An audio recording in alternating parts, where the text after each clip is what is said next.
Okay, we're beginning our chapter on thermodynamics. Some of this will be partially, you do a little bit of thermodynamics, partially review from chemistry. You do talk about these terms in chemistry because usually you're looking at processes such as chemical reactions that are exothermic or endothermic. So they're exothermic if they release heat and they feel warm. They're endothermic if they absorb heat and they feel cold. So those are some thermodynamic processes as well. Well, you look at it a little differently in physics. We still use a lot of the same terms, but you talk about it in, I feel like, a more precise way, a more understanding of how things actually work sort of manner. So first of all, we have to figure out a few things. What is a system? So before we completely answer that, why don't you take a minute to just kind of answer what is a system, and then what happens when a metal container with ice in it is placed in hot water. So explain both of those processes, and then we'll kind of move on. Anyway, give an example of how work can increase an object's internal energy. Okay, so we're looking at how work and heat are related to internal energy. Eventually, we're going to relate those all with the first law of thermodynamics. There are 3 laws of thermodynamics. You should know these, but we're going to go over them again just to make sure. They have sometimes, they have a bit of a different definition based on what class you're looking at them, which is sort of funny to me. They always have a little bit different wording based on what class you're working in. So if we look at the system of a hammer and a nail, we're pulling a nail from the wood. So with our hammer, we input a force to pull our nail out, and it works over this distance. Well, our hammer does work on the nail, which is our force that we applied, multiplied by our distance based on the definition of work. Now, some of the work is used to overcome the friction between the block and the nail. So obviously the block and the nail have a little bit of friction. That's actually what keeps them together. And so you're using the work that the hammer applies. Some of that is actually moving the nail out of the wood, and some of that is being used to overcome friction. Because of this friction, we have an increase in our internal energy in use. So after you pull that nail out, that nail will become warm. Well, eventually, the nail will release the heat to the air molecule surrounding it. So the heat of the nail will eventually dissipate into the surrounding area. So heat and work both describe energy in transit. So both are defined as energy that is transferred to or from a substance. Heat, an object never has work or heat in it. It has only internal energy. So if you transfer heat or work to an object, you're increasing that internal energy. If you transfer heat or work away from it, you're decreasing that object's internal energy. So then we need to start talking about a few different definitions. One is, what is a system? So a system is a set of particles or interacting components considered to be a distinct physical entity for the purpose of study. Okay, and the environment is the combination of conditions or influences outside a system that can affect that behavior of a system. So one thing that you sometimes talk about in chemistry, so your system is usually the chemicals or the stuff you're combining that you're looking at, the specific chemical reaction that you're studying, and the environment is pretty much everything else around that system. Well, in physics, so for example, and I didn't realize this was a little too big, let's say you have a car engine. That engine is your system.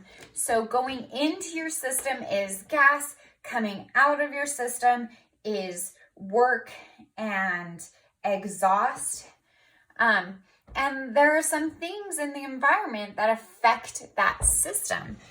The road surface would be one. If you have a rough road, you're not going to have, your engine is just not going to be as efficient, as well as your type of gas. Your octane rating can also affect your efficiency of your system. So those are environmental factors. Those are things in the environment that affect your system. Okay, so the system is really just what you're looking at. So, for example, a lot of people talk about the Earth as a system, and they always talk about it being completely isolated. Well, Earth isn't actually completely isolated from surrounding factors. I mean, in terms of energy, we get a ton of energy in from the sun. And we also Earth also puts off a little bit of energy in the form of radiation. So those are things that affect the system. And then so in thermodynamics, a lot of times you're going to be talking about heat engines, which is like the combustion engine in your car. Refrigerators are not a heat engine. They're kind of like the opposite of a heat engine. And all of these are thermodynamic processes where you can look at the heat and the work being done and exchanged, and that tells you important things about the internal energy of your system. Okay, so in thermodynamics, we are often interested in studying the work done on or by a gas. So here is a graph. We have pressure on our y-axis and volume on our x-axis, and our pressure is constant in this case. Pressure lines that are constant are called isobars. I think you dealt with that in one of your classes you were taking. You were looking at isobars, or maybe they were isothermal lines, one or the other. Isobaric process is a process in which your pressure is constant. So iso always means constant, and bar is a unit of pressure. So when you say there's 1 bar of pressure, that's actually atmospheric pressure at sea level. It's kind of an older unit. But mostly we're going to be remember pressure is, when we do it in physics, has pascals as its unit. Well, anyway, so if we look at the area under this curve, we know from calculus, or from calculus, that oftentimes the area under a curve, this is a straight line. So since it's a straight line, this area is the area of a rectangle, and we can take P times this change in volume. So it would be like taking, if this were kept at a constant pressure and this piston were moved up and down, we could take, to find the amount of area under this curve would be the constant pressure in this system multiplied by this change in volume. So when we have pressure times our change in volume, which is our final volume, subtract our initial volume. So that's assuming we're going this way. If we're going the other way, we will have if we go from a larger initial to a smaller final, you will have a negative change in volume. Well, so if you multiply pressure times your change in volume, we know pressure is force divided by area. And if we're looking at this piston and our area is a constant, which is, the area of the circular piston here, it would be constant. The thing that's changing is d, so you end up with force times distance. We know that force times distance is work. So the work done on or by a gas is work times P delta V. And obviously if you end up with a curve, in calculus, you can find the area of this curve using the integral. But because this is algebra-based physics, we're going to work with this first. So our example problem, we have the gas this is number 6, gas in a container is at a pressure of 1.6 times 10 to the 5th pascals and a volume of 4 cubic meters. What is the work done by the gas if it expands at constant pressure to twice its initial volume? Okay, so twice its initial volume will have 8 cubic meters. So we figure out our work is equal to our pressure times our change in volume. So we have work is equal to 1.6. Now delta V in this case is 8 subtract 4, and it's positive. 1.6 times 10 to the 5th pascals multiplied by 4.0 meter cubed. This gives us a value of 6.4 times 10 to the 5th. Now remember that pascals is newtons per meters squared. Multiply by meters cubed, you end up with Newton meters, which is a joule. Okay, so we've got everything works out unit-wise. So this is positive work. This is work done by the gas. Okay, and that becomes important. So this is positive work. Work done by the gas is positive. Now, on the second part, we end up with a delta V of 1, because it says that your gas is compressed at a constant pressure to 1/4 of its initial volume. So 1/4 of its initial volume is 1 cubic meter. 1 subtract 4 gives us a change in volume of -3 cubic meters. So instead of having 4 meters here, we're going to have -3.0.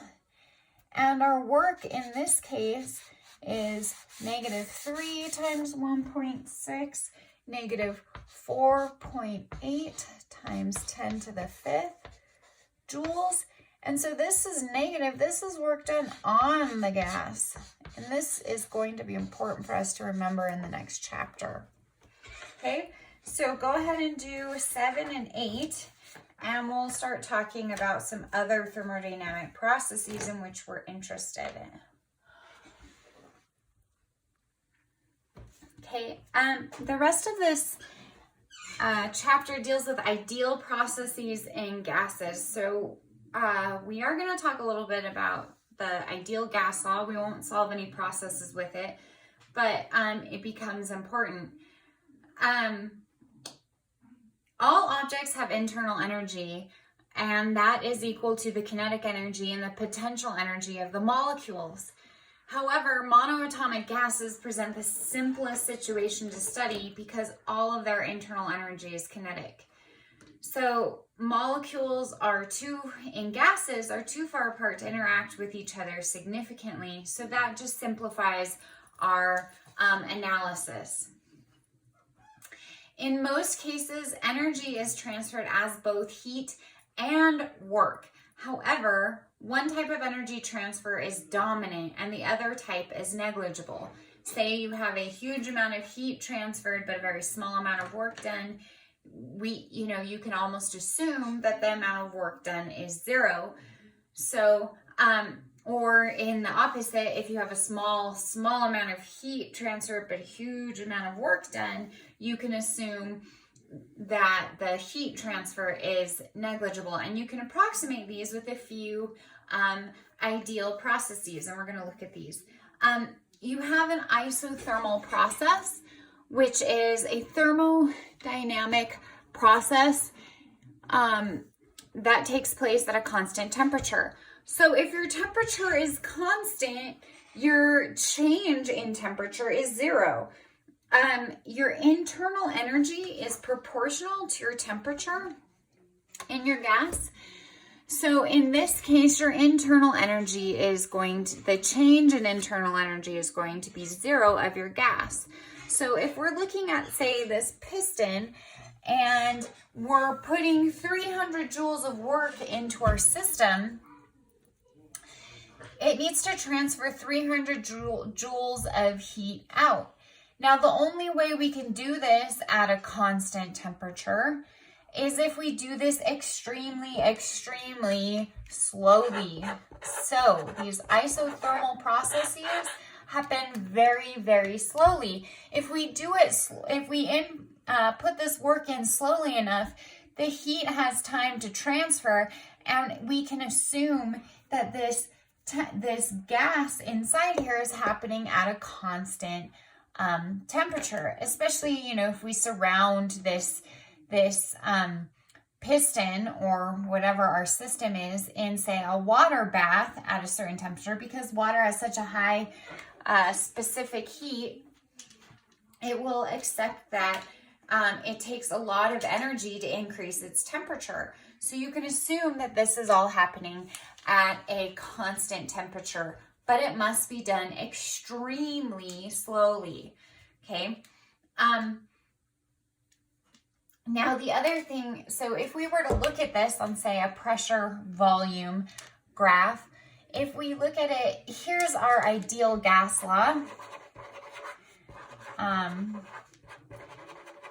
PV equals nRT. So pressure multiplied by the volume of our gas is equal to the number of molecules, the ideal gas constant, the constant of your gas, and the temperature.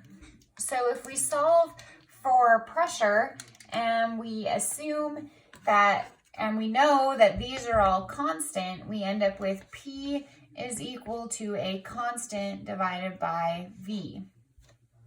So that's kind of similar to when you have Y equals 1 over X.